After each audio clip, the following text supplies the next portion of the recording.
Hello and welcome back to Serious Social. You might have noticed that I'm not Sophie, and that's because we foolishly let her on annual leave. I'm Annabelle, and this week we're going to be talking to you about the new features to Instagram and how we think Instagram is becoming a major player in B2B marketing. So Colin, what is the big change that's been made to Instagram business profiles this week? It's around direct messaging.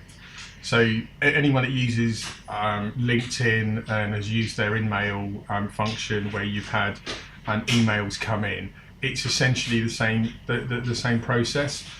It used to be that if you were following somebody, you could then send a direct message to them, whereas now you can send a direct message to anyone. You get the option to accept it, decline it, you can prioritize it, file it, but it's a means of two people now communicating using Instagram, which is quite an interesting move forward. Yeah, and we know that 150 million people, Instagram users every single month, are communicating with businesses on Instagram. So this is a really important move forward for them, making a play into business marketing. A lot of people watching this will be going, but it's only for consumer businesses. My argument to that is, 2 years ago, everyone was saying the same about Facebook. Everyone was saying, if you want to do B2B marketing, it's definitely LinkedIn, maybe Twitter, definitely not Facebook. And well over 2 years ago now, we convinced Fujitsu to let us prove it had a role to play, because Facebook had made a lot of acquisitions during the preceding year, and they'd actually put an API in that allowed them to plug into Salesforce at the time, which was a real signal to us that they clearly want to be able to move into B2B marketing.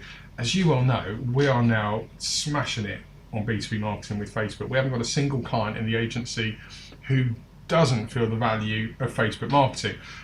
We think Instagram's at the same tipping point.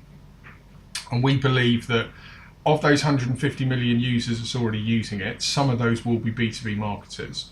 And they'll be the smart people taking opportunity within an uncluttered channel. And what I mean by that is, right now, there's not a lot of B2B content in Instagram. A lot of viewers will be looking at it going, yeah, rightly so, I don't want to see B2B content with my feed, but it will come. It will absolutely come.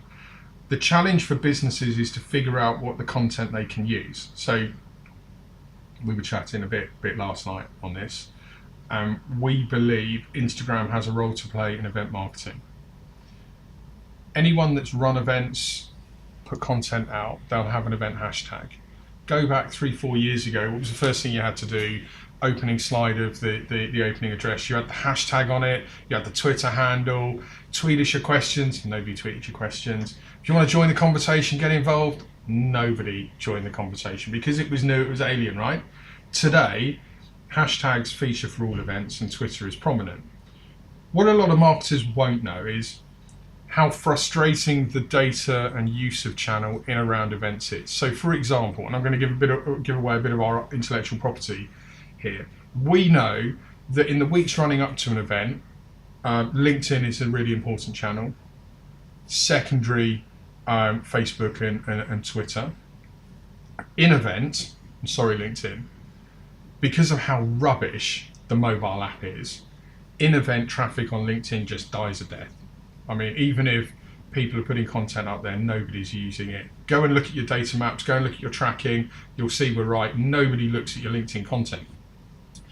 But interestingly, the week and the second week following an event, there's a huge callback on LinkedIn. So that in-event experience, there's a role for Facebook Live. You know, we do that for Fujitsu all the time and all our other clients. There is a role for Facebook Live, absolutely. But beyond that, Twitter hasn't really kind of moved on in the way that I would like to have seen it done over the last few years and really own in-event marketing. And this is where I think Instagram have an opportunity, because we've now got an age group which are used to capturing stories. We're at a time in business where you have to evidence to your bosses that if they've spent £1,000 sending you off to an industry event, I went and networked a load of people, I got business cards, it's been a valuable exercise, this is what I've learned. You can sometimes feel like you have to wrongly go and justify it and that you're being judged. Have you just taken a day off? Did you really go to the event? What better way than using an Instagram story showing you sort of networking day, people you've met, giving away a bit of your personality, but visually showing the industry you work in and what you do. From a customer or supplier perspective, if you see like-minded people, content of people who are fun, intelligent, interesting, you're surely going to be more compelled to go and seek them out for a networking coffee and discuss those opportunities. And I think that's where Instagram has an opportunity right now, because Facebook, for all their brilliance, Twitter, for all their brilliance and success, they're not owning it. Nobody is. And LinkedIn, well, they're not even at the races for in event marketing, I'm sorry to say. Yeah, and I think there's an ongoing theme here, and we just have to come back down to the where social media started, and that's all about people. It's all about networking, connecting and communicating. And I think in order to make B2B marketing to succeed on social media, we really have to just push that personalization and stories, hashtagging, and this idea of events is really going to help with that. And that point is so key. So again, a bit more intellectual property. If you're an agency watching this, boy, are we fueling you with a bit of information this week. These videos that we put out, if we have a thumbnail where there's the IF logo, we get good performance out of it. Don't get me wrong, there's a lot of people that tune in every week to watch it. They do okay. The minute we put a thumbnail of a person, the performance organically, not paid now, organically goes through the roof. This personalization point you just spoken about is so key. And that's the essence of B2B marketing, right? It's the essence of why we go and spend money on PR firms. We want to humanize the brand, and we want to take it from this faceless identity to one with personality and intellect and intelligence. And we want to help potential customers realize the business impact we can deliver them. And this is why I think Instagram's got a key role to play, because Instagram stories, there's another nice feature in it actually that we omitted to mention. We're going to be able to track hashtags in visuals, so not just in copy. So when you're putting your filters on or you're doing your stories, you can have all of it using Facebook's well-documented VR and AI and propositions. You can now have text and visuals appearing on those videos. We're going to be able to track hashtags in pictures and videos on Instagram. So if I've gone to Facebook's F8 conference and I've put an Insta story out featuring the hashtag for F8, we can go as marketers, we can go and capture all that UGC, which is gold content for us, right? And then push it back out.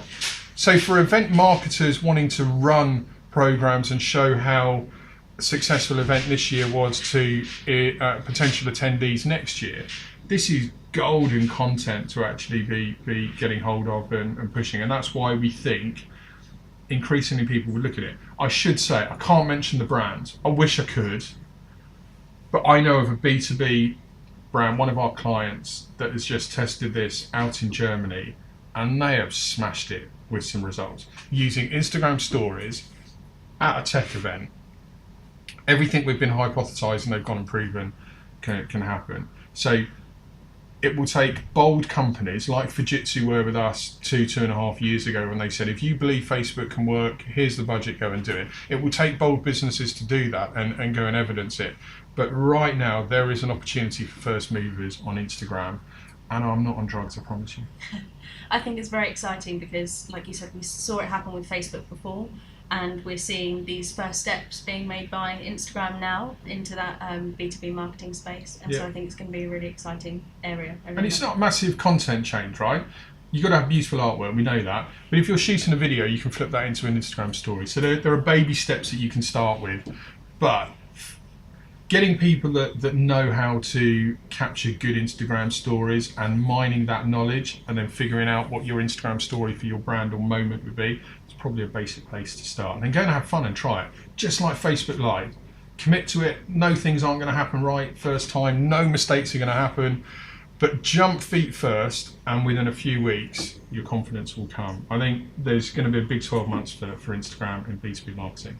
Yeah, we're excited about it. Thank you very much for watching. If you'd like to catch up with any of our Serious Social videos, you can go to our YouTube channel or follow the Serious Social hashtag.